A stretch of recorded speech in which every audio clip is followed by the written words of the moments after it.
Bună din nou! Astăzi vom învăța cum să facem o bufniță.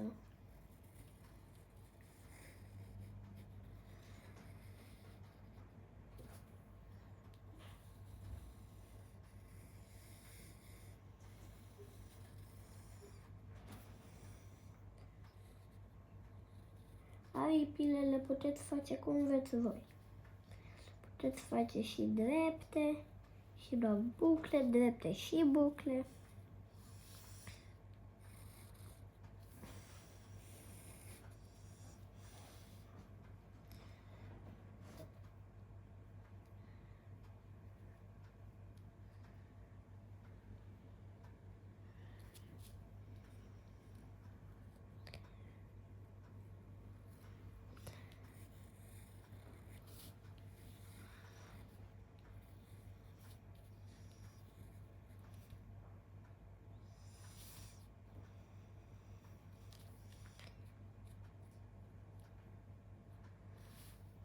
Vreți să-i facem și păr?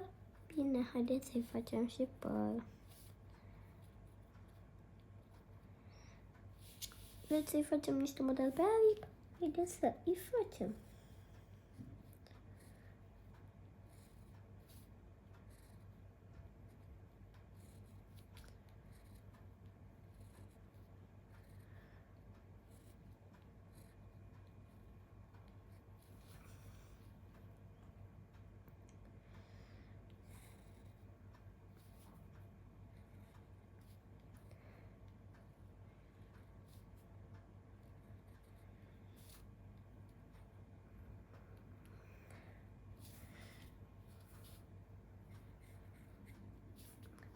Nu trebuie să faceți modelul acasă dacă așa chiar la fel. Puteți să-l faceți cum vreți voi.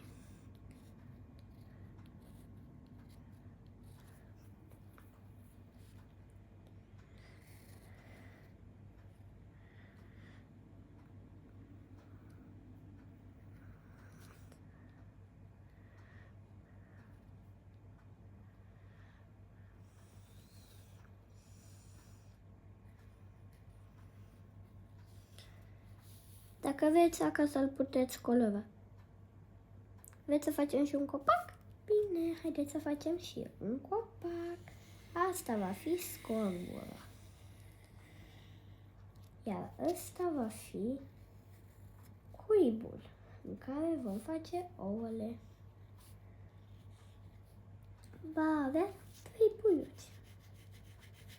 Ăsta este fânul. Dacă credeți că mă zgălesc, nu mă zgălesc. Este doar fânul. Adică crenguțele, scuze. Pa, ne vedem videoul următor. Haideți să îl colorăm. Vreți să îl colorăm curcubeu? Bine, acasă nu trebuie să-l faceți chiar curcubeu. Puteți să faceți doar chiar și cu o culoare. Doar dacă vreți. Puteți doar și să nu-l colorați deloc. Mai facem doar ciocul și am terminat. Gata, așa arată colorat. Vreți să colorăm și ouăle? Ce culori? Maro? Bine, haideți să le colorăm maro pe ouă.